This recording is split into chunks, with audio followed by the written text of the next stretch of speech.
Hello and welcome to Securities, an audio and video podcast, plus a newsletter discussing science, technology, finance, and the human condition. I'm your host, Danny Crichton, and today we're talking about one of the most philosophically expansive and intricate hard sci-fi books out there, Blindsight. Blindsight is the first of two books in the Firefall series written by Peter Watts back in 2008, and it's a wild ride of dozens of ideas, some of which we'll talk about today. Spoilers abound, so caveat emptor. Joining me today is Sam Arsman, a common guest here on Securities, because, Sam, you're employed here at Lux, so we always grab your time. Sam is our scientist in residence here at Lux Capital, and joining us as a special guest is Gordon Brander. Gordon runs the company Subconscious, which is building tools of thought, such as Noosphere, which is a decentralized network of your notes backed by IPFS, as well as Subconscious, which is a social network built around those notes that allows you to think together with others. Think of it as a multiplayer version of Rome. Gordon, thank you for joining us. Yeah, thanks for having me. We're going to talk today about a bunch of different concepts, from the distinction between consciousness and intelligence, Searle's Chinese room, the Scrambler consciousness test, whether consciousness is necessary for intelligence, and then, just for fun, a look at intelligence and the large language models that have sprung up around generative AI. Or maybe we won't do any of that stuff because we are intelligent, conscious beings who can completely ignore everything that we hammered out on the pre-production call. Who's to say? That's what makes these podcasts interesting. And let's just put it bluntly, we had a list of about 20, I think, philosophical puzzles from this book. And our producer, Chris Gates, was like, we're going to lose all of our subscribers if you talk about any of these. So with that said, Sam, Blindsight, let's talk a little bit about the plot, because it sounds like an amazing, amazing book that I have not read. Yeah, it is a lot of fun. There's a ton there. There's even like a massive appendix where it's like quoting all the different scientific articles. But in terms of the way I would describe, I guess there's a few different ways of describing it. One is in the same way that there's like people trying to do like the great American novel. This is like the great consciousness novel. Like this is like just taking the idea of consciousness and really hammering home. But really, I mean, in terms of the plot, it's essentially it's a first contact novel. It's about humanity engaging with an extraterrestrial intelligence. And so the plot basically is like there's kind of like evidence of some sort of intelligence, like a whole bunch of stuff happens, I think, in the atmosphere of the Earth, and then they send out a whole bunch of probes to some comet that's like sending out some messages, and then eventually the bulk of the plot is this like few-person ship that goes to somewhere in the Oort cloud, and there's this ship, this vessel orbiting it, and they have to engage with it, and then kind of. I would definitely say not hilarity ensues. It's kind of like further levels. A PhD of like dissertation ensues. Yeah, no, it's like not even it's like dark. It's very dark. It's like bordering on cosmic horror. Yeah. So this isn't Star Trek: The Next Generation, in which everyone feels good after 45 minutes. Minus no, it is not. No, basically no one feels good really at any point. And it's also very like the characters who are on the vessel, like they're on the ship, like the first contact ship from Earth, they're all like, I would say, outliers when it comes to consciousness in like a number of different ways, and like how people think about the mind, and so that's also, but they're all there for very specific reasons, and so that, coupled with like trying to actually understand this giant vessel which calls itself Rorschach, that's kind of the entire plot, and like trying to figure out what is going on, and there's like de-extincted vampires, like it's bonkers and amazing. And Sam, we talked about this. The vampires are not on the script. We talked about this. So Sam, when did you read the book? You read it when it came out in 2008 or more recently? No. So I think I had actually tried it years ago, not necessarily when it came out, but like a while ago. And then over the years, like a number of people have been like, oh, like this is really good, and people kind of pointed to it. And finally, and I think I was actually having a conversation with our producer in the context of like talking about like large language models and like the differences between intelligence and consciousness.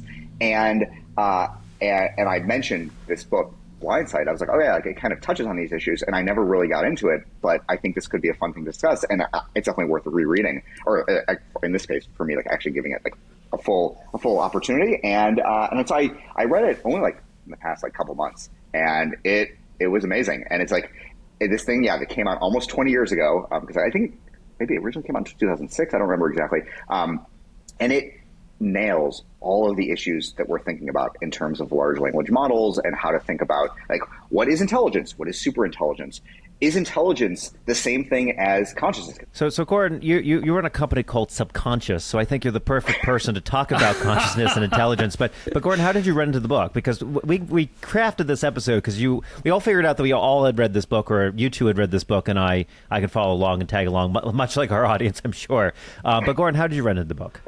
Yeah, actually, I was at a Santa Fe Institute conference. Santa Fe Institute is this thing out in Santa Fe. They do complexity science. I think, Sam, you might be connected with them to some degree. But I actually, so years ago, I spent a summer there as an undergrad, and I've stayed in touch with a lot of folks and kind of do things periodically with them and help out. And Josh, a great Josh here at Lux Capital is also on the board of trustees for Santa Fe as well. That's right. Yeah. So we're one all of intertwined, yeah, there's a fellow there named Michael Garfield who did actually the Santa Fe Institute podcast. We were chit-chatting, and he mentioned this book is just one of the best sci-fi books he had ever read. And yeah, I gotta say, I picked this book up, and it is so dark. It's like an existential crisis in a book. It really makes you question the value of life and consciousness and qualia and all this stuff. But I almost put it down a couple times, and so that was a few years ago. When I picked it back up to do a little bit of a reread before this podcast,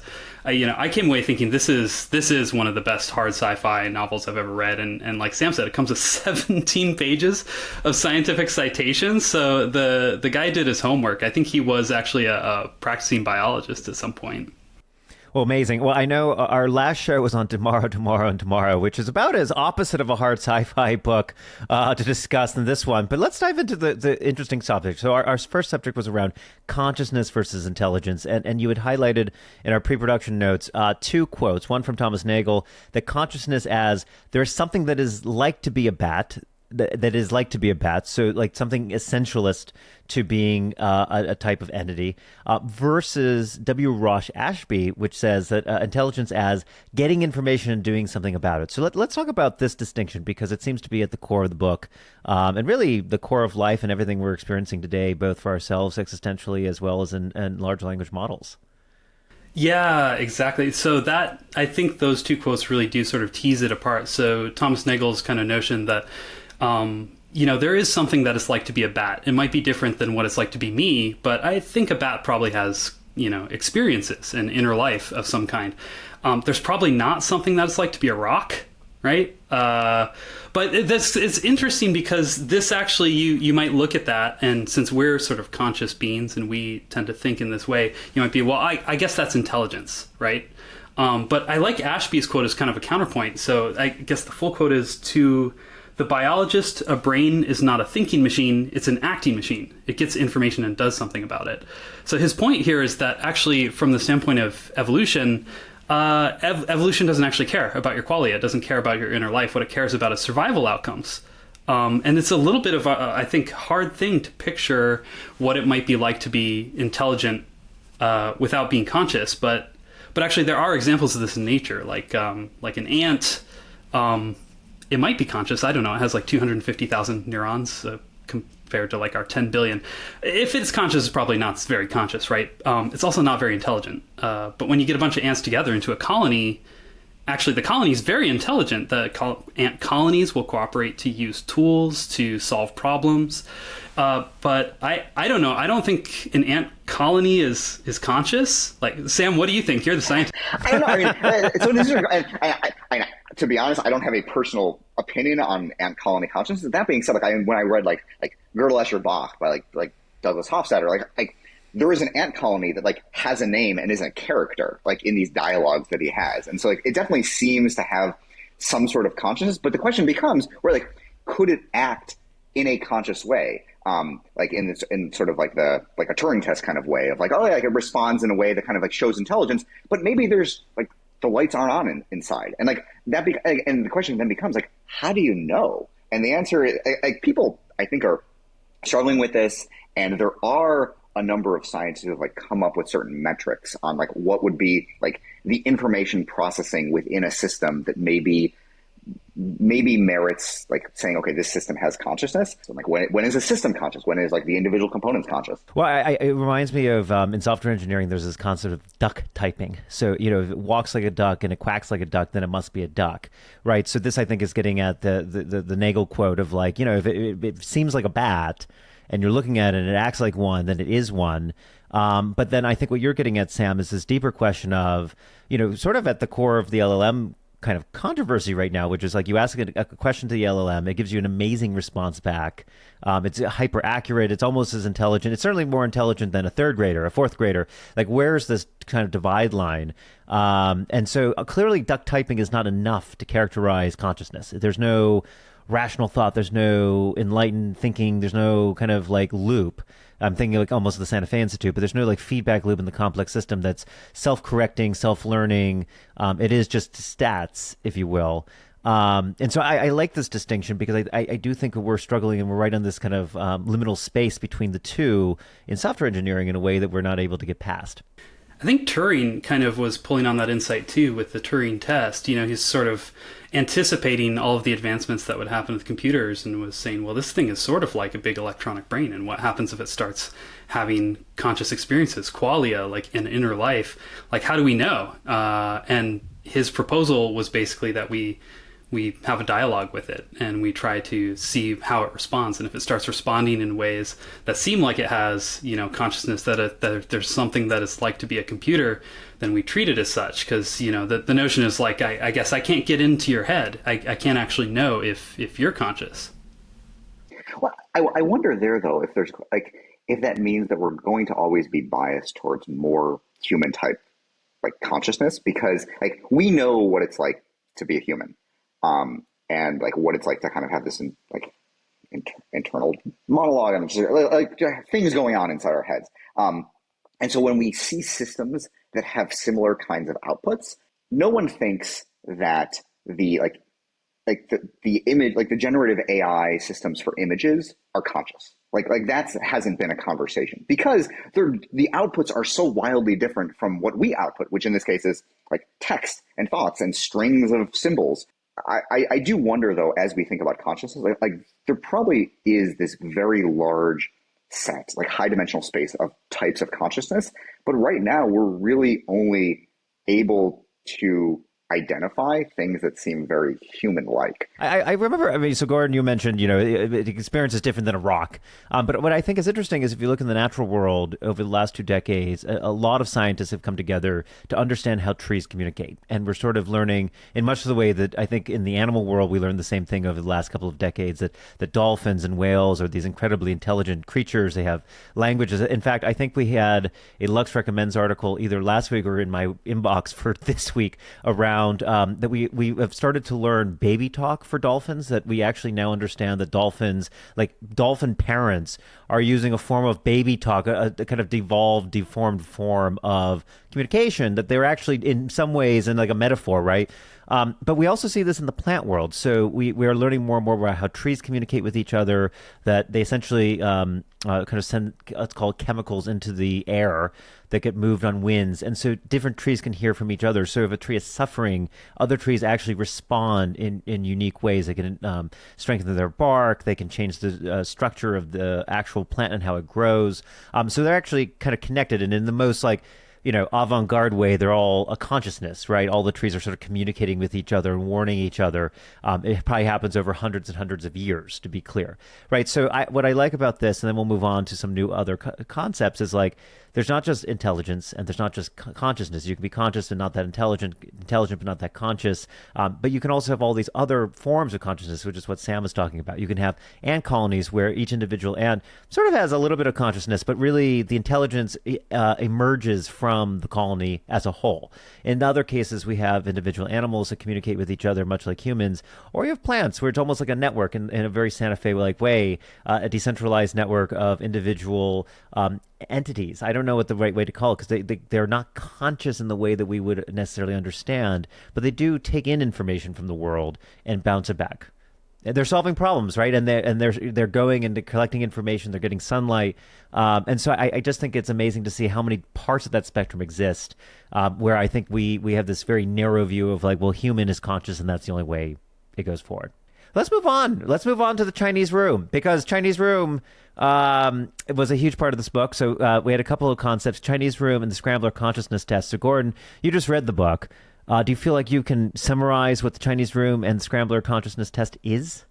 Yeah, I'll do my best. So I guess the notion is, even on our planet, we have a wide variety of kinds of intelligence, right? And ant colony's intelligent, I'm intelligent, a bat's intelligent. You could say a rainforest or nature or markets are intelligent, and all these things might be conscious or not conscious in different ways. So one of the core questions of this book is, what happens when you run into an intelligence that's completely alien? Like, how do you figure out what's going on? Is it conscious? Is it intelligent? How does it solve problems? How does it think? And a sort of philosophical experiment that's referenced a lot in the book is this concept of the Chinese room. So the basic background here is you imagine yourself locked in a room, and little slips of paper are coming in under the door. And on those little slips of paper is a language that you don't speak. In the sort of original thought experiment, it was English speaker getting little slips of paper that have Chinese written on them. And in front of you, you have basically a big book. And in that book, you can kind of look up, okay, well, what is this symbol? When I see this symbol, I'm supposed to write this other symbol and then slip another note back out the door. So this is kind of interesting, right? Because if you imagine now you're the person on the other side of that room, the person slipping notes in Chinese under the door. To you, it would seem like whoever's in that room understands Chinese, right? But actually, the person is just kind of looking things up in a book. Like, do they really understand? And I think we've actually been running into some of these questions too with AI. I'm curious, Sam, you might be able to talk a bit more about that. When this thought experiment was first proposed, I think it was kind of viewed as oh, this is a slam dunk of showing that computers can never be conscious. They're just kind of doing this symbolic manipulation. The counter argument, I think, is also quite powerful. It's okay, in the same way that an individual neuron does not understand what is going on in my mind, this person doesn't understand either what's going on in this room, but the overall system can understand. I think that, and this is something, and Gordon, you and I think have talked about before, the room might be conscious. The room, the system understands. So the system can handle these kinds of things. Whether or not it's conscious versus just intelligent, I think that's an interesting point. But these LLMs, individual individual artificial neurons, they're not understanding what's going on. But the question then becomes, okay, does it overall understand? Is it kind of this stochastic parrot that is kind of, and this is, I think, kind of the interesting thing. And this is and related to this is kind of the idea of the philosophical zombie, or the P zombie, which is okay, if you have there's the philosophical zombie, they're not it's not Walking Dead or anything like that. It's basically just the idea of is it imagine a person who is just like you, but there is no consciousness. So every interaction would be identical, but there are no lights on.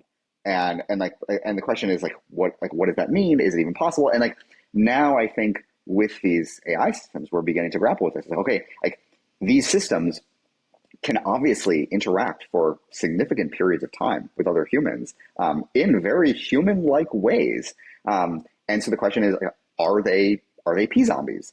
Are they actually conscious? And I feel comfortable right now, given the ways in which we can kind of break them, to say that they're not conscious yet, at least. That being said, I mean, there are ways of breaking humans too. So I'm not. So we have to kind of just be humble in all of this as well. I think one of the interesting things, whenever I think about the Turing test, right, it has this concept of you put information in, you're getting reasonable information back, and so you're okay, whoever's on the other side. I mean, the Turing test is basically the Chinese room, right? And I do love the ethnocentrism of the Chinese room. It could easily be the American room, which would probably be more accurate for most people's experience around the world. But nonetheless, this idea of you just sort of put stuff in, you get stuff out, it's reasonable. Turing says that that's basically the definition of artificial intelligence. You can't make a distinction. So I'm remembering, I think at MIT, there was this project called ELIZA, ELIZA, which was a text-based chatting app back in, the 60s or 70s. That was actually fairly realistic. You could give it a couple of responses and it would come back, and but it was not intelligent in any way, shape, or form. Nothing like the LLMs we had today. It was, I think, pre-wired and was quite contained. And so I think that there has to be sort of a qualitative judgment here, right? We can't just sort of quantitatively, in the LLM world today, there's a lot of benchmarking that's like, okay, if you ask this question, do I get a response? And does that seem to make sense? And that's how we're sort of evaluating a lot of LLM models. There also has to be a qualitative sense of, does it actually think? Right? Does it actually combine different pieces of information together? Can it be fooled because it is being given words in unique ways that sort of messes up with the neurons that are in the neural network? And I'm thinking particularly of Gary Marcus, who was on the podcast last year, who makes a huge distinction between, there's statistical AI and sort of the actual functional rules-based AI, which failed as a discipline, but we lost kind of truth along the way. And so I think that gets at this aspect of, what is really true comes from consciousness or intelligence out of here. So, and I definitely think, there's a lot of things there. I think, one thing, going back to the kind of stochastic and statistical versus rules-based, I actually think a lot of the rules and symbolic manipulation are emerging at this high level in a much more organic way and robust way than the original rules, symbolic manipulation, kind of like the old style. But going back to the Eliza, the chatbot. One of the interesting things though is these chatbots and AI systems are very dependent on your expectation, what you kind of put in. So if you think this is going to be some sort of psychoanalyst, then you're much more predisposed to kind of overlook its weird things where it's how does this make you feel? And it's very scripted. I've played with it before. And in the same way that a lot of these AI systems, the current AI tools, if we kind of go in thinking that they're going to do certain kinds of things, we're more predisposed to kind of find that. So I feel to a certain degree, yes, we need, and we do need to have tests, because I think otherwise it's very easy for these systems to become mirrors, and we see what we want to see, and so I think that's just kind of something to be aware of. In other words, for art. But Gordon, let me ask you. I mean, I want to talk about this quote here about ambiguous phrasing, because I think a huge part of the book is trying to tease out distinction. So we have this quote here from the book by Peter Watts. Our cousins lie about the family tree. With nieces and nephews and Neanderthals, we do not like annoying cousins. In the context of theory of mind versus parrot. That's in my notes. And having not read the book, I have absolutely no idea what the context is. But maybe you could take us a little bit of a leap of faith there.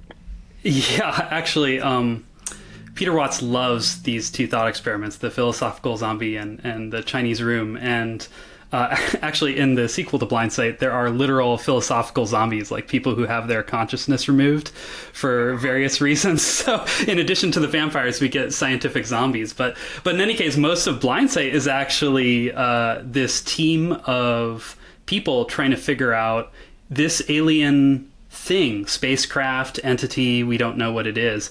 Is it conscious? Is it intelligent? Or is it a Chinese room? Is it actually a stochastic parrot? Because when they run into it, it's speaking English. And they basically figure out that, hey, it must have been listening to signals bouncing around like radio and kind of reverse engineered what's going on here. So is it just sort of reflecting back to us like a mirror what we put into it? Or is there something else going on here? So there's a few ways that they try to poke at it. That actually, the funny thing is, 20 years later, 10 years later, 20 years later, however long it's been since the book was published, we see LLM researchers doing similar things. So one of them is this ambiguous phrasing trick. So if you think about, you're in the Chinese room, right? And a slip of paper comes in, and that slip of paper, the person who understands what they wrote has deliberately written something that's grammatically ambiguous. Like in the case of that phrase that we heard earlier, our cousins lie about the family tree. This is their response to Rorschach, this alien entity asking about human origins. And so are we saying our cousins are arranged around the family tree? Or are we saying our cousins, are we lying about the family tree to Rorschach, right? And the interesting thing is if you're a stochastic parrot, if you're just predicting the next token, you look up in your little rule book and it's like, well, I'm going to collapse that ambiguity because I actually don't have any ability to kind of recursively reflect on what I just read. And intuit that there's something wrong here, that there's like a halting problem. So we would expect that there, at some level of recursion, there will be like a bottoming out, like a flattening of the ambiguity, and that the alien, or let's say the LLM, is going to actually hallucinate a response that's very confident, but might ignore all of those ambiguities. Obviously, language and consciousness are very intertwined, at least from the human perspective, right? When we think of consciousness, we think of people able to communicate using their languages. And I study foreign languages, and I always have this argument around fluency that, even in English, if you talk to medical doctors, like in the ER, like, I have no idea what they're saying. Right? You go to the air traffic controllers and you're a pilot. I have no idea what they're saying. They're speaking English, and I speak English, and I'm a native speaker of English, but I have no idea what's being communicated. And so it's not just enough to know a specific language at some base level. Like, there's domains, there's technical terms. Sam, you're a PhD in biology. Like, you start talking about Western blotting tests, and I'm like, I have no idea what you're getting at whatsoever. Northern blotting, Western blotting, Southern blotting. I don't know. Can you do a Southwest, more Santa Fe style blotting? I don't even know. So By there's the way, all this. Initially, as an aside, it was based on a person's last name. Like, which I don't remember if it was Western or Southern, and then based on and then as like, kind of as a play on that, it was like the guy's name, and then they just started making cardinal directions, which is like a fun little side. So. Right. So this is a good example. So to me, we look at language, and I think that's where this Chinese room gets really interesting. Is at some point we are all just kind of trying to use symbolic language, right? Like when I speak in a foreign language, I can get pretty good. I know what it's saying, and then I write the response, and I'm like, do I know? Okay, there's 20 synonyms for funny. But, is it sardonic, ironic? Is it wry? There's so many different slight nuances to these words, and I just don't know them, right? Like, I don't use these languages enough to be able to communicate at that level. And so am I conscious? What's interesting to me is when I speak a foreign language, my quality of work obviously goes down, but at some point it doesn't even feel like it's conscious, right? I am becoming a stochastic parrot. I'm like, well, I remember in the textbook it was supposed to be this, and I've heard someone use that on the internet. Maybe I didn't even know they were being sarcastic, and I'm now sounding terrible. Yeah, Stephen Wolfram actually makes this point too about LLMs, that they're computationally pretty shallow, actually. This is one of the reasons they're bad at math, because math is often about sort of recursively expanding a series of tokens into some sort of answer. And one of the things he notes is actually it seems that human language is actually surprisingly computationally shallow. Like it feels like it ought to be extremely recursively deep, but it does make me wonder, especially as a verbal processor myself, like how many times am I just guessing next token? And maybe there's some process up there that's just sort of predicting whatever the next token ought to be. Well, two thoughts real quick there. This reminds me of like, what is it, the linguistic, like the fish. Where the fish is a noun, a verb, an adverb. There's a buffalo. Buffalo. Yeah, buffalo. Wrong animal. See, that's my conscious. Well, that's my intelligence. I'm already a pea zombie. I don't even need a pea zombie. I'm already walking around without consciousness. But the other one is a novel that won, I believe, a couple of major literary awards, Ducks Newburyport. So this was about maybe 2 years ago, but 1,000-page novel with essentially a single sentence. The entire book is one sentence. It is about a 40-hour read, and it is one sentence. And throughout the whole thought, it's basically a stream of consciousness. It's basically the fact that, and there's some like paragraph, and then it's like the fact that this, the fact that that is the entire book. And it works. It won a lot of literary awards. It actually is quite compelling. I've read pages, and then I was like, I can't. My context window and my LLM in my brain is just not capable of sustaining this. But I agree with both you, Sam and Gordon. We just can't untease that. And so the question is are we limited in consciousness? Are we just, I think of like Q on Star Trek. Like, is there just higher intelligences who are going to be able to, put this all together in a unique way? But the last point I'll make, and then we'll move on, is when I think about LLMs, there's one thing of like training and putting into the neurons, and yet we don't consider that consciousness, right? Because we only consider it consciousness when we can communicate with it, when we actually text with the chatbot and go into the black box. Because otherwise it's just a black box. We have actually no idea what's sitting there until we start to communicate it and do these tests. And I think that is particularly interesting as well, that even though we have the ability to inspect every neuron, we have all the stats, we have all the models, all the data stored in memory, like we have it fungible, we can look at it, we can inspect it, we don't consider that consciousness at all. It has to be through language by which we judge that. So the next topic was whether consciousness is necessary or not necessary for intelligence. And this was specifically about, so I guess the main character is Rorschach. Did I get it right this time? You're Rorschach. Yes, exactly. I learn things every day on this podcast. We're talking about whether non-sentient but super intelligent Darwinian replicator, and we have a quote here: "Scramblers are the honeycomb, Rorschach is the bees." Talk a little bit about that.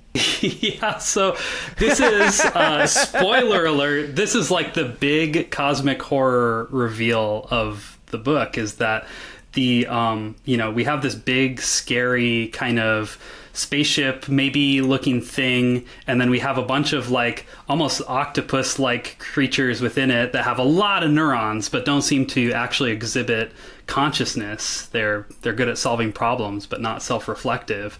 And the question in the book is like, well, which one is the alien? Is it the big like spaceship looking thing? Is it the thing within it? And his his big reveal is that neither one is the alien. This thing is actually, it's more like a super intelligent virus, or like an ant colony where none of the ants are actually conscious either. It's a process that knows how to replicate itself and perform intelligent sort of actions in response to its environment and in response to feedback. But there's not a thing that it's like to be Rorschach. And one of the characters uses this example of honeybees. So interesting thing is, like in a beehive, you have these nicely packed hexagonal cells, right? Like sort of beehive hexagons. And it turns out that mathematically, that's the most efficient way to pack a bunch of things together. And the question is, like, how do bees know this actually? Like, where's that programmed in the neurons? And it's not actually. They're just, what the neurons are telling the bee to do is go around in a circle. A bee makes a tube. And what happens is, as these tubes get pressed together, the pressure of the adjacent cells and the sort of like softness of the wax creates these hexes. It's the total system that is sort of producing this intelligent packing behavior. So scramblers, these sort of alien-like characters, are being kind of produced by this larger structure, and both of them are kind of like the honeycomb. It's like a series of mechanistic steps that are being carried out that produce this intelligent and even super intelligent behavior that the characters observe in the book. I think the idea is, right, like intelligence is vital for self-preservation and like reproduction and like evolutionary fitness. But I think, yeah, like the really provocative argument is that consciousness is maybe this like weird, almost like evolutionary dead end, or it's actually like, and so the argument in the book, if I remember correctly, is that consciousness is actually a waste of resources, because it's inefficient. When we are right, like it's inefficient. Like we are thinking about the world, we're focusing our attention on certain things. But if we didn't have to focus our attention, if we didn't have to have kind of lights on, we could actually be doing so much more. And so, yeah, and like, so these scramblers, which are, yeah, like, they're not sure, like, are these the aliens or is it not? Like, they're not, they're just like, but they're able to just do so much more than humans can do because they don't have to think about what they are. Like, it's yeah, Rorschach actually attacks because the people ask it to do this kind of recursive self-reflection, like conscious communication, and it interprets this as a virus. Like, hey, you're asking me to run a runaway while loop. Like, I'm not going to do that. Right, it's like, or it's some like denial of service kind of thing. Yeah. yeah. Well, let's move on. So we talked a little bit about Fermi paradox. So I think you summarized that well. So let's go to the meat of the discussion, which was supposed to be its own section. We kind of integrated it throughout, which is LLMs. So, fast forwarding into 2023, book was published, or at least the paperback. I looked at Amazon. Paperback was in '08, so somewhere in the mid 2000s, let's call it. But we're 15 years in the forward, and these are sort of the core questions that are coming out today. One of the references is to David Chalmers, who wrote a really popular book last year or the year before called Reality Plus, which has become sort of the Bible of the philosophy of virtual reality. So, what are we seeing? There's a little bit of Baudrillard art in there and like images and simulations, but then we're also getting consciousness, and are we beaming our consciousness across, the ether, so to speak? But when we get to LLMs, we for the first time have a statistical computer brain that seems on par with basic human thought. I don't think anyone is confusing with AGI. or artificial general intelligence. It doesn't seem like we've seen Auto GPT and some others try to be actors, but there's clearly huge breaks, and it seems very statistical and it seems very brittle. So it doesn't seem like we're close to AGI right now, but LLMs do seem to be able to replace real human work for workers who, in some cases, as I've written about in the Securities newsletter, professionals and legal professionals and medical professionals and people who have serious degrees, both undergraduate and postgrad. And so what are we talking about when we get to intelligence and a lot of these sort of philosophical case studies, the Chinese room, P zombies? Does it help us understand the LLM world better in some of the debates we're seeing in the media today? Yeah, LLMs, they're intelligent. They're getting information and doing something about it, but are they conscious? Like, do we actually have we created a philosophical zombie? Sam, do you know? I don't. I'm inclined to think that they are closer to philosophical zombies than actually conscious. I think, and they're clearly intelligent. And maybe this is like my like anthropocentric kind of view and like my human bias. Like they don't seem to be conscious. Mainly because the kinds of tests that are done in Blindsight, in many ways, actually, the LLMs actually do pretty well on those kinds of things, but there are still ways of tripping them up. Yeah. That being said, humans also get tripped up unless they're like focusing really well. And so it's one of the things of like, is my consciousness kind of like a spectrum of like, sometimes I'm really focusing and then I'm like really there, and other times I'm not. I am inclined to say they are probably closer to like philosophical zombies. I don't necessarily think they're like human level intelligent, but not conscious at all. I think they're like less than human intelligent, but still pretty intelligent, but not conscious. I don't know, Gordon, what do you think? Well, yeah, I think I net out in a similar place, but then I have these kinds of maybe second opinions that come at me. So there's this paper called, it was Kaczynski 2023, called Theory of Mind May Have Spontaneously Emerged in Large Language Models. That was very controversial. But basically, this scientist subjected various flavors of GPT to the kinds of false belief tasks we use to test theory of mind in people. Is this person conscious? Do they have a theory of mind? So GPT-3 did about like at a 40%. GPT 3.5 was 90%, which is better than most 6-year-olds. GPT-4 is 85%. This is weird. If it's a philosophical zombie, how does it do so well at theory of mind? It seems like it's embodying a great deal of information about the way people think. It also makes me wonder, so one of the proposals for where consciousness comes from, why we have it, is because we're a social species. And we need it for theory of mind. I need to be able to simulate Sam in my head and Danny in my head so that I can interact with them in a social way. But I don't know, since GPT is, kind of computationally shallow and might be a philosophical zombie, what's actually going on here? Well, I think one of the questions I have is how much does emotion, we talked about language, but how much does emotion become a key aspect of consciousness? That there's essentially, and when I say emotion, I mean some sort of signaling, some sort of complex signaling mechanism that offers you sort of feedback on what you're saying, how you're interacting with something. Because, all of the LLMs as of today that are really popular are chatbots, right? Which are basically emotionless vessels of pure text. And if you want emotion, you have to sort of ask for it, right? So like act angry when I say this, write this in an angry voice. But part of consciousness, at least in my views, would seem to come from the fact that you have your own sort of feedback loops. And so as you're sort of interacting, there's sort of a real-time response in addition to the actual language that's coming back. So one thing I would caution with that, and going back to like these like chatbots from like the 60s, 70s, like the Eliza one, there was another one that really, I think it was even less complex, but all it basically did was whatever you would say, it would just like curse at you and insult you. And it turns out that was even better at causing people to think it was really a person, because like insult and anger is like very stateless, and so you don't really have to like have like a large context. This is I remember this from like The Most Human from Brian Christian's book, and I think I kind of talked about this like a very like stateless kind of thing. And so I would say we should caution. Yeah, I think emotion is an important component by it.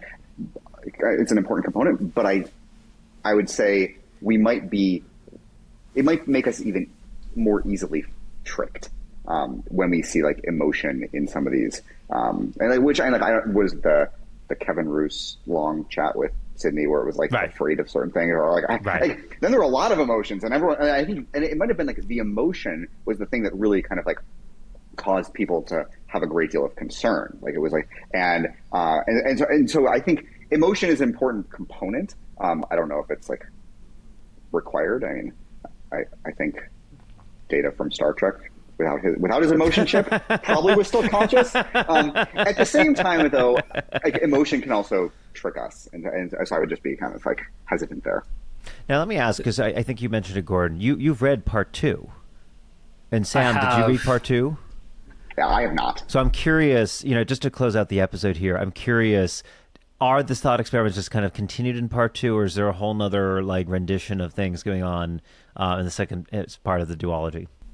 Well, I got to say, part 2 is packed with even more ideas. And it continues to pull on a lot of these threads. As I mentioned, in addition to vampires, he adds a plausible zombie, a literal philosophical zombie.